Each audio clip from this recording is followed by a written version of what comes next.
दोस्तों स्वागत है आपका मेरे यूट्यूब चैनल फार्मेसी स्टडी में।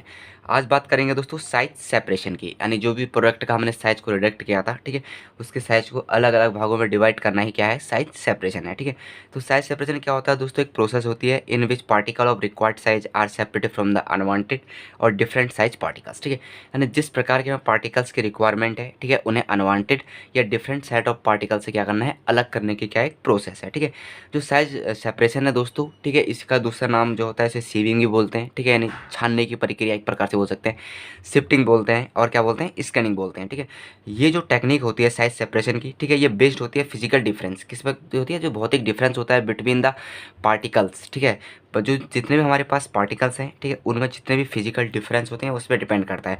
फिजिकल डिफरेंस बोले तो जैसे साइज हो गया, शेप हो गया और डेंसिटी हो गया। यानी इसमें हम क्या करते हैं, प्रोडक्ट को उनके साइज के हिसाब से, शेप के हिसाब से और डेंसिटी के हिसाब से क्या करते हैं, अलग करते हैं। ठीक है दोस्तों, तो साइज सेपरेशन क्या है, एक प्रोसेस है जिसमें हम क्या करते हैं, रिक्वायर्ड साइज के पार्टिकल्स को अलग करते हैं अनवांटेड या डिफरेंट साइज ऑफ पार्टिकल से।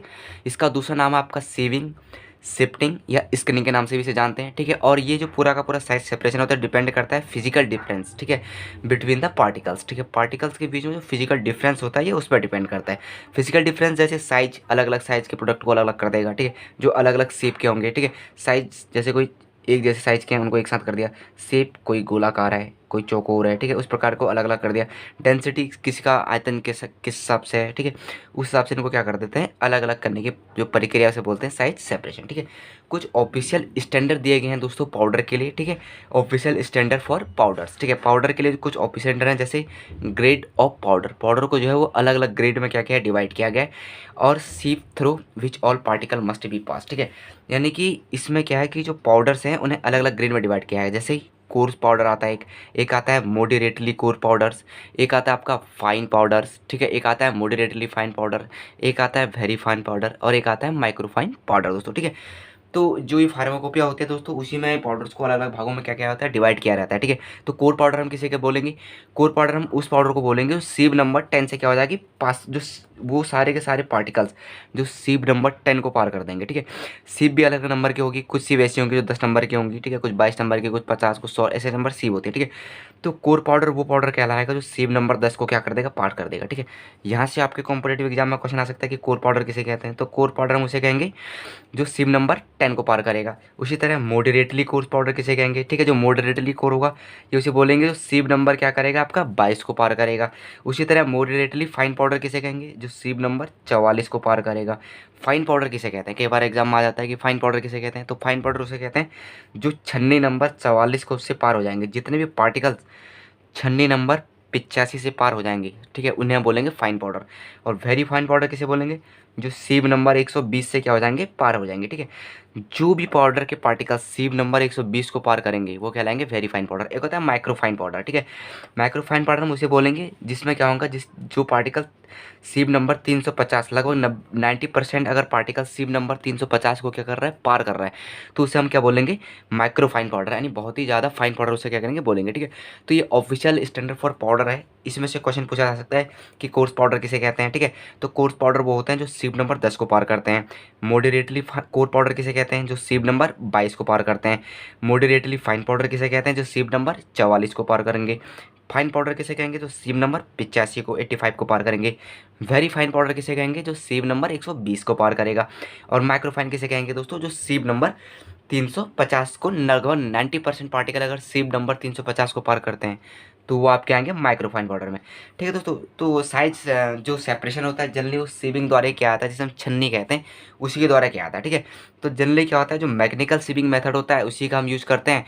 इसमें आता है जैसे आपका एजिटेशन, एजिटेशन मेथड मतलब हिलाने वाला जो मेथड होता है, हिला के सीप को ऐसे हाथ से हिला सकते हैं। ठीक है, जैसे कि आपका इसमें भी आता है जैसे आपका ऑसिलेशन हो गया, ठीक है, वाइब्रेशन हो गया, या आपका गायरेशन हो गया। 3 मेथड का यूज़ कर सकते हैं। ठीक है, मतलब परिचालन, कंपन या दोलन, इस मेथड से हम क्या कर सकते हैं, साइज को अलग कर सकते हैं छन्नी का यूज़ करके। ठीक है, दूसरा आता है दोस्तों ब्रशिंग द्वारा भी हम क्या कर सकते हैं, इसको साइज को अलग अलग कर सकते हैं। ब्रशिंग के द्वारा किसी चीज पार्टिकल्स में हमने जो पाउडर है उसे रख लिया और उसके ऊपर ब्रशिंग कर दी, तो वो भी उससे भी क्या हो जाएगा, उसका सीविंग हो जाएगी। ठीक है, और एक आता है दोस्तों सेंट्रीफ्यूगल मेथड द्वारा। ठीक है, सेंट्रीफ्यूगल मेथड यानी इसमें अभिकेंद्री बल का हम क्या करेंगे दोस्तों, यूज करेंगे प्रोडक्ट के साइज को रिडक्ट करने के लिए। ठीक है, अब इसी से रिलेटेड एक चीज़ और आती है जो जनरली एग्जाम में पूछे जाते हैं कि size separation basing on sedimentation theory. ठीक है, कई बार ऐसा पूछा जा सकता है कि सेडिमिनेशन थ्योरी किसने दी थी। ठीक है, तो सेडिमिनेशन थ्योरी किसने दी थी उसको हम देखते हैं स्टोक्स लॉ द्वारा। ठीक है, सेडिमिनेशन थ्योरी को हम किससे देखते हैं, जो साइज सेपरेशन होता है जो बेस्ड होता है आपका सेडिमिनेशन थ्योरी द्वारा। ठीक है, तो इसको हम किसके द्वारा डिनोट करते हैं, इसको हम देखते हैं स्टोक्स लॉ द्वारा। ठीक है, स्टोक्स लॉ के द्वारा क्या करते हैं, साइज सेपरेशन को करते हैं जो बेस्ड होता है सेडिमिनेशन द्वारा। स्टोक्स लॉ क्या करता है कि जब भी हम ये कह रहे हैं कि when a solid particle is suspended in a liquid the particle settle downward at a velocity. ये कहना चाह रहे हैं कि जब भी हम किसी सॉलिड पार्टिकल्स को किसी लिक्विड में क्या करते हैं, डालते हैं या घोलते हैं, उसको सस्पेंड करते हैं। ठीक है, तो पार्टिकल्स जो होता है वो सेटल होता है एक वेलोसिटी के साथ, क्या होता है, सेटल होता है उसमें। ठीक है, धीरे धीरे करके उसमें क्या होता है, सेटल होता है, जिसको हम बोलते हैं वी वेलोसिटी से उसको क्या करते हैं, नोट करते हैं। और इसी वेलोसिटी को क्या बोलते हैं दोस्तों, सेडिमिनेशन रेट बोलते हैं। ठीक है, इसके बारे में मैंने आपको अपने पहले की वीडियो में बताई थी कि कोई भी जो पार्टिकल्स है, ठीक है, उसका लिक्विड में बैठने की जो दर है, ठीक है, जैसे कोई पार्टिकल्स है उसका लिक्विड में बैठने की जो दर है उसी को उसका सेडिमिनेशन रेट करते हैं। अगर ये पार्टिकल्स है छोटे छोटे होंगे तो सेडिमिनेशन रेट क्या होगी, बहुत ही हाई होगी। जितने छोटे पार्टिकल्स सॉरी अगर ये पार्टिकल छोटे छोटे होंगे तो क्या होगा कि सेडिमिनेशन रेट जो होगा वो क्या होगा, बहुत ही कम होगा, क्योंकि पार्टिकल्स धीरे धीरे क्या होंगे, इसके तले में क्या होंगे, बैठेंगे। और जितने पार्टिकल्स बड़े बड़े होंगे तो सेडिमिनेशन रेट भी उतना ही क्या होगा, ज़्यादा होगा। ठीक है, ये पार्टिकल उतनी जल्दी से क्या होंगे, इसके तले में क्या होंगे, बैठ जाएंगे। ठीक है, तो इनकी डेंसिटी क्योंकि घर तो ज़्यादा हो गया तो उतनी जल्दी से ज़मीन पर क्या हो जाएंगे, बैठ जाएंगे। तो हमने स्टोक्स लॉ क्या कहता है कि when a solid particle is suspended in a liquid the particle settle downward at a velocity. ठीक है, वो जो पार्टिकल होते हैं वो एक वेलोसिटी के साथ क्या होते हैं, उस लिक्विड में क्या होता है, नीचे बैठते हैं। ठीक है, तो इसको हम वी से डिनोट करते हैं और इसी वेलोसिटी को हम क्या बोलते हैं, सेडिमिनेशन क्या बोलते हैं दोस्तों, रेट बोलते हैं। ठीक है, और ये जो सेडिमिनेशन रेट होता है वो डिपेंड करता है on the diameters of particles. ठीक है, सीधी सी बात है, ये डिपेंड करता है सेडिमिनेशन कितना, डायमीटर ऑफ पार्टिकल्स पे और डेंसिटी ऑफ लिक्विड। ठीक है, जो लिक्विड है उसकी डेंसिटी पे एंड पार्टिकल्स। ठीक है, density of the liquid and particles की जो डेंसिटी है उस पर भी डिपेंड करता है और वेस्कोसिटी ऑफ लिक्विड पे भी क्या करता है दोस्तों, ये डिपेंड करता है। जो लिक्विड है अगर वो ज़्यादा गाढ़ा है, ठीक है, तो सीधी सी बात, ज़्यादा गाढ़ा होगा तो धीरे धीरे बैठेंगे, अगर कम गाढ़ा होगा तो एकदम से बैठ जाएंगे, विस्कोसिटी। ठीक है, liquid and acceleration due to gravities. ठीक है, लिक्विड और जो एक्सेलरेशन जो मिलती है पार्टिकल्स को ग्रेविटी के कारण, ये उस पर क्या करता है, डिपेंड करता है। ये सारे के सारे जो पैरामीटर्स हैं, ठीक है, इनको क्या क्या स्टोक्स ने अपने एक समीकरण में क्या करती है, एक इक्वेशन में क्या करती है, उन्हें डिनोट कर दिया। ठीक है, यहाँ पर क्या आता है, वी वेलोसिटी बराबर होता है 2r² और कोष्ठक के अंदर आपका है ρ1 माइनस ρ2।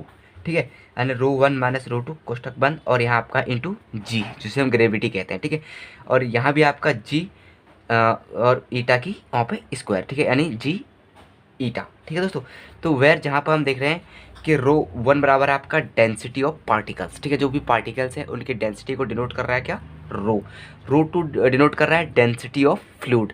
ठीक है, और r डिनोट करता है दोस्तों रेडियस ऑफ पार्टिकल्स को, और जो g है वो है एक्सेलरेशन ड्यू टू ग्रेविटी के कारण जो उसको एक्सेलरेशन मिल रही है उसको डिनोट करता है, और ईटा डिनोट करता है आपका वेलोसिटी ऑफ फ्लूइड को दोस्तों। ठीक है, तो ये इस लॉ के बारे में जनरली पूछा जा सकता है अगर आप एज ए फार्मेसी स्टूडेंट हैं तो स्टोक्स लॉ के बारे में पूछा जा सकता है। ठीक है, या जो इसका इक्वेशन है स्टोक्स का, इसके बारे में पूछा जा सकता है। ठीक है, कि v बराबर क्या होता है। ठीक है, तो v बराबर होता है, ऐसा लिख दिया स्टोक्स लॉ और यहाँ मेंशन कर दिया v बराबर, तो हमें बताना चाहिए v बराबर होता है 2r² कोष्टक आपका ρ1 माइनस ρ2 कोष्टक बंद g अपॉन जी ईटा। ठीक है दोस्तों, तो जहाँ जहाँ पर आपका ρ1 है डेंसिटी ऑफ पार्टिकल्स और आपका ρ2 है आपका डेंसिटी ऑफ फ्लूइड।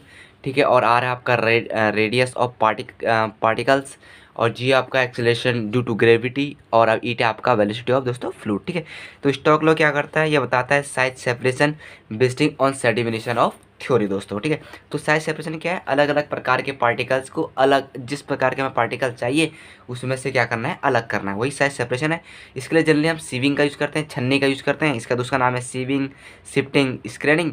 और इंपॉर्टेंट टॉपिक्स यह था कि कोर पाउडर किसे कहते हैं, तो कोर्स पाउडर वो होता है जो सीब नंबर 10 से पार हो जाए, और आपका मॉडरेटली कोर्स होगा जो सीब नंबर 22 से पार होगा, मॉडरेटली फाइन होगा जो सीब नंबर 44 से पार होगा, और फाइन पाउडर वो होगा जो सीब नंबर 85 से पार होगा, और वेरी फाइन पाउडर वो होगा दोस्तों दोस्तों जो सीव नंबर 120 से पास होगा, और माइक्रोफैन में होगा दोस्तों जो सीव नंबर 350 से पास होगा। ठीक है, तो ये जो इसमें है दोस्तों, ये बहुत ही क्या है, इंपॉर्टेंट टॉपिक है, जिससे आपका कॉम्पिटेटिव एग्जाम में आपसे पूछा जा सकता है। ठीक है, या सीव नंबर 22 यहाँ पूछ लेगा, सीव नंबर 22, और इधर ऑप्शन दे देगा course powder, moderately fine powders, या मॉडरेटली कोर पाउडर, या फाइन पाउडर। तो हमें पता होना चाहिए कि सीव नंबर 22 मतलब है मॉडरेटली कोर पाउडर दोस्तों। ठीक है दोस्तों, कल की वीडियो में हम बात करेंगे दोस्तों साइक्लोन सेपरेटर की। तब तक के लिए धन्यवाद दोस्तों।